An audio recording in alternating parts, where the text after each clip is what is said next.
It was supposed to be just another Monday. The kind where yawns stretch longer than lectures and time ticks slower than the fan above. The classroom of grade 10B at Hillside High School buzzed with the usual low chatter, phones tucked under desks, gum chewing masked behind half-hearted textbook flips. The students were waiting, not for knowledge, but for another uneventful period to pass. No one was ready for what would unfold that day, and no one could imagine how one slap would ignite a storm that would shatter the silence in their hearts forever. She entered the room quietly, books clutched to her chest, her thin framed glasses slightly foggy from the morning humidity. Miss Rania wasn't new to the school, but it was only her third month teaching Class 10B, a group so notoriously unruly that 3 teachers had quit before her. Yet she stood there, her soft beige scarf perfectly pinned, her eyes calm, carrying the same warmth one might find in a mother's lullaby. "Good morning, everyone," she said, her voice gentle but clear. A few students mocked her, mimicking her accent in whispers. A paper ball flew across the room. Another student clicked his pen rhythmically in rebellion. She didn't flinch. She simply placed her books down and began writing the day's topic on the board. Irony played in the air.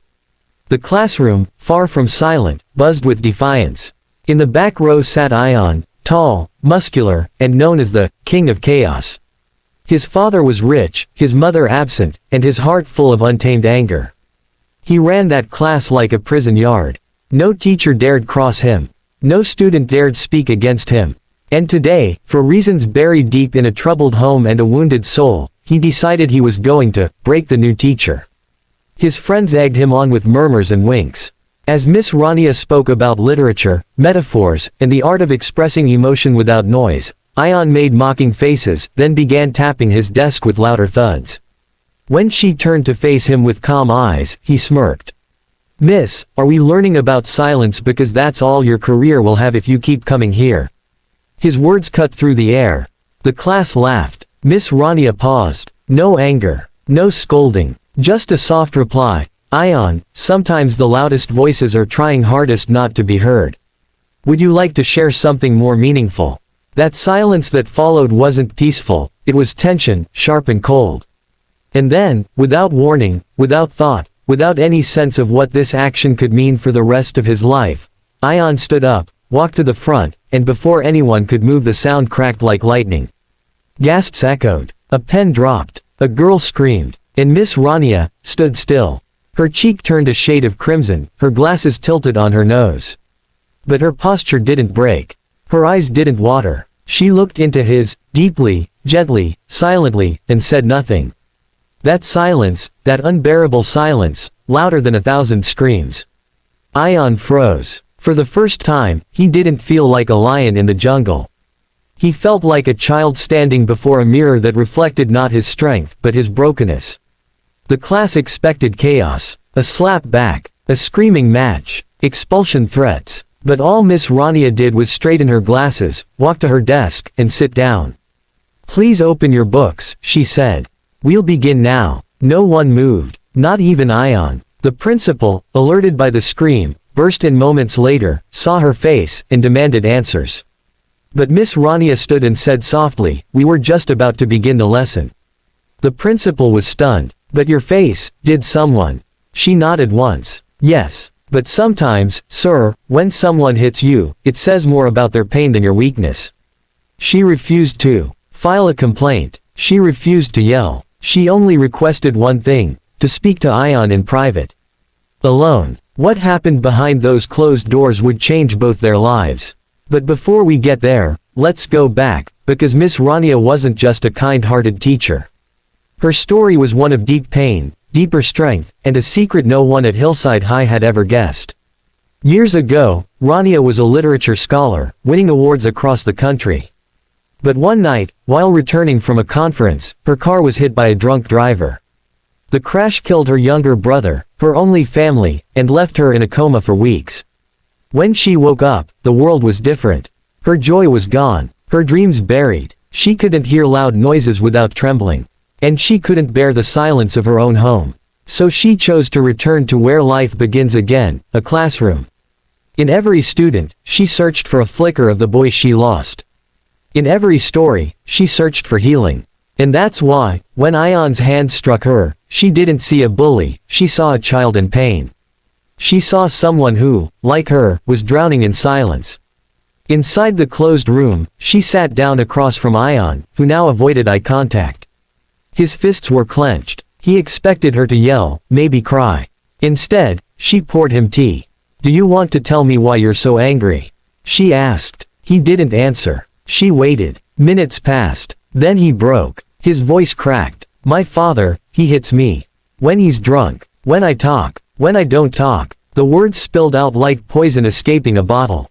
"I hate him. I hate me. I hate everyone who tries to help me." Rania nodded slowly. "And you thought if you hurt someone first, maybe no one could hurt you anymore." His eyes welled. "Why aren't you angry at me?" She placed her hand on her cheek where he had hit her. "Because I've felt pain too. And I know it doesn't go away by passing it on. It only grows. But healing, that begins with someone refusing to return the slap." Ion cried. For the first time in years. And in that tiny room, amidst quiet tears and trembling breaths, a strange transformation began. She didn't forgive him because he deserved it, she forgave him because he needed it. The next day, Miss Rania returned to class with the same soft grace. But something had changed. The students, once wild and disrespectful, sat straighter. Ion came in late, not to cause trouble, but to apologize in front of everyone. "What I did was unforgivable. But Miss Rania forgave me. I don't deserve it, but I'm going to earn it." The class clapped. Not mockingly, but with genuine awe. From that day on, he began to change. He stayed after class to help her carry books. He started reading the novels she recommended. He even began writing poetry, raw, honest, beautiful. Miss Rania printed his first poem and placed it on the board with the title, "The Loudest Cry is Often Silent." But just as things began to heal, a storm was coming. Someone recorded the slap. The video was leaked. It went viral. The school board got involved. Parents demanded her resignation, not because of the slap, but because she allowed it, without punishment. The media twisted the story. Some called her a saint. Others called her weak. But before the board could make their final decision, something unexpected happened. Ion's father, the very man who had made his son a vessel of violence, came to the school. His face pale, his voice shaking, and in front of the entire staff, he said, "I saw the video. I saw what my son did. And I saw what this woman did in return. And I realized, if anyone deserves to teach my son how to be a man, it's her. Not me." He broke down, apologized to her, hugged his son, for the first time, ever. And Miss Rania, she stayed silent. Her tears did the talking. By the end of the week, the board not only allowed her to stay, they gave her an award for transformational teaching. Ion, once the king of chaos, became the quiet leader.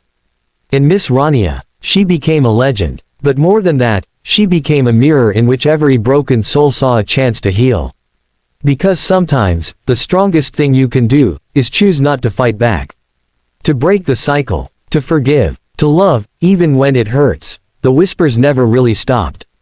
Even after the slap video faded from trending topics, even after Ion transformed from a tempest to a torchbearer, even after Miss Rania became a symbol of strength across Hillside High, something always lingered in the air. Curiosity, wonder, mystery. Who was this woman who could forgive the unforgivable? Why did she never raise her voice? What pain had molded her into someone so composed it frightened even the wildest spirits into stillness? Only a few knew parts of the truth. A handful of teachers had heard rumors about the accident that changed her life. A few glimpsed the sadness behind her smile. But no one, not even Ion, knew the whole story.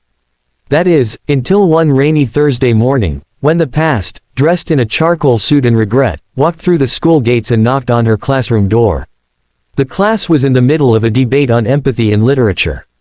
Ion, now a sharp thinker and thoughtful speaker, was standing before the board, arguing how even villains in stories are often victims in disguise. Miss Rania watched him with quiet pride. Her heart still carried bruises, but moments like these stitched them with golden thread. And then, the knock. 3 gentle taps, but something in them made her freeze. She turned toward the door, her expression unreadable. When she opened it, the hallway light silhouetted a tall man in his late 30s, with graying temples, rain-speckled shoes, and eyes that carried years of sorrow.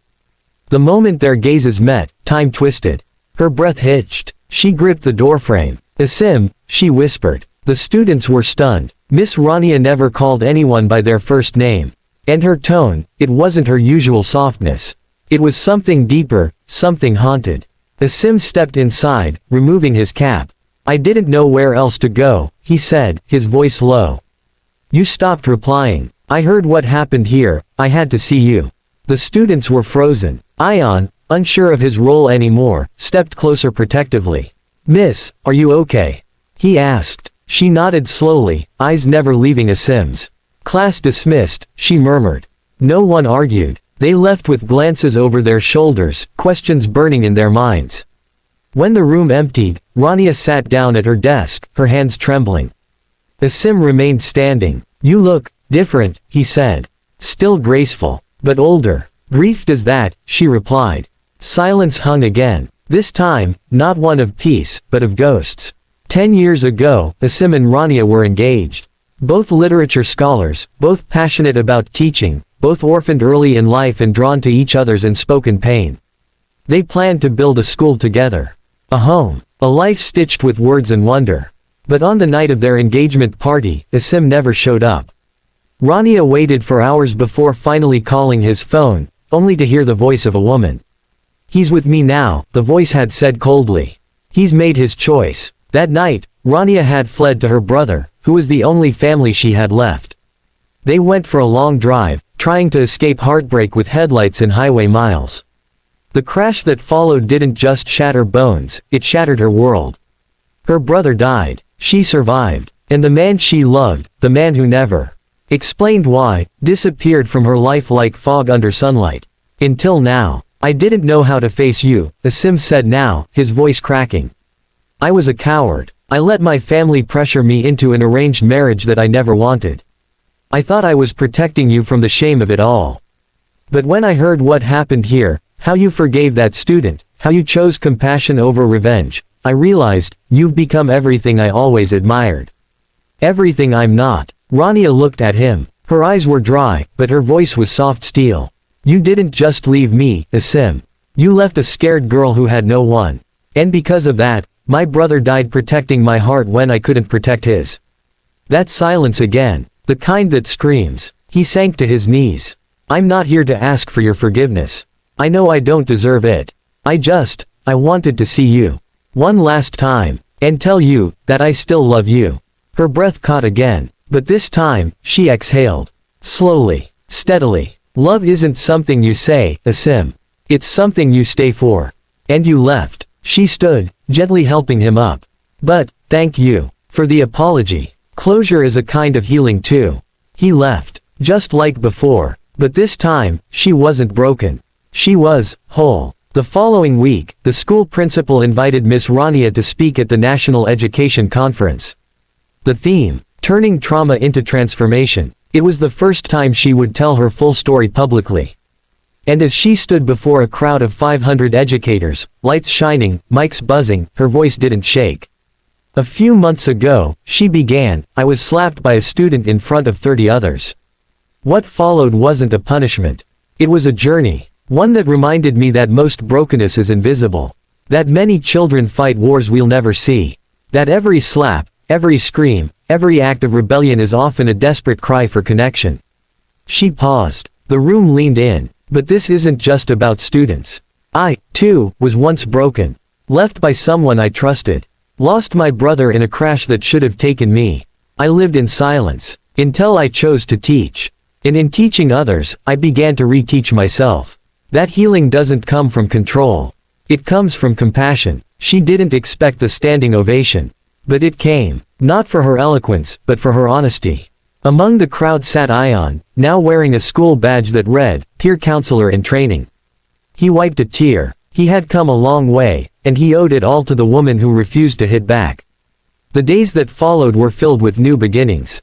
Miss Rania started an after-school program called The Quiet Corner, a safe space for students dealing with trauma, anxiety, or emotional struggles. Ion was the first to volunteer. Slowly, more students joined. Even the teachers began attending the sessions, learning how to manage stress and burnout. The school transformed, not just in discipline, but in spirit. One morning, Ion surprised her with a gift, a framed painting. It showed a hand raised in anger, being caught mid-air by another hand glowing with light. Below it, the words, "She hung it in the hallway where the slap once happened." But just when she thought her story had found peace, the letter arrived. Typed, "No return address." It read, "You saved him. But who will save the others?" Inside was a USB. Curious, she plugged it into her laptop. What she saw next made her blood run cold. Hidden camera footage of a teacher in another school, being abused, mocked, bullied. No one helping. A girl crying in the corner. A boy punching walls. And then the screen cut to black. Miss Rania stared at the screen. Her hands clenched. This wasn't over. Her mission, her healing, had only just begun. That night, she called. "Ion, we're going to other schools," she said. "To teach, to listen, to fight for the invisible ones." He didn't hesitate. "I'm with you, miss. Wherever this goes." Together, they started Project Resilience, a mobile emotional literacy program for troubled schools. And in every institution they visited, they told their story. The slap, the silence, the forgiveness, the healing. Years later, when Miss Rania was honored with the National Medal of Education, she stood on the same stage where she once whispered through pain. But this time, she smiled. Truly smiled. "This award isn't mine alone," she said. "It belongs to every student who ever felt unseen. Every teacher who chose compassion over punishment. Every person who learned that even after the darkest slap, there can still be light." In the audience, Ion stood proud. Not as a student anymore, but as a young man now studying psychology, ready to become a teacher himself. Ready to be the mirror Miss Rania had once been for him. Because in the end, it was never just about one slap. It was about what you do after. Project Resilience had started as a seed, born from pain, watered with healing, and nurtured by the belief that even the most troubled souls deserve a chance to grow. With Ion by her side, Miss Rania traveled from school to school, sometimes speaking to crowds of hundreds, other times sitting silently across from one broken child in the back of a dusty classroom. They spoke not as experts, but as survivors. Not as perfect examples, but as living proof that even shattered people can become safe places for others. Slowly, their names began to echo beyond Hillside High. Newspapers wrote about them. Education boards began to listen. Parents emailed. Students wrote letters. "You made me feel seen. You stopped me from making a terrible choice. Because of you, I told someone." Rania kept each message in a box wrapped in blue silk, a box she never opened without tears. She didn't do this for praise. She did it because she still remembered what it felt like to be unheard. But with the rise of light, came the return of shadow. It began quietly. A rumor here, a whisper there, a politician's aide raising an eyebrow. Isn't it dangerous for a teacher to be traveling with a former delinquent boy? Why are they teaching emotional lessons instead of just math and science? Who even trained her to do this trauma work? The media, once her ally, began shifting tones. And then, the breaking wave, a video, edited and twisted, released on social media showing Rania hugging a crying student, with a voiceover suggesting emotional manipulation and overreach. Within hours, hashtags flooded in. Hashtag unfit teacher. Hashtag emotional exploitation. Hashtag project exposed. The very silence she had used to heal others now roared against her. She was summoned to a disciplinary hearing. Not by her school, but by the National Education Oversight Board. Ion was furious. "This is insane. They're punishing you for caring." But Rania remained calm. "It's not about me," she said. "It's about what they're afraid of. Vulnerability scares people who build power on fear." Still, her hands trembled as she entered the massive marble building for her hearing. Inside were faces, mostly stern, mostly male, mostly old. She stood.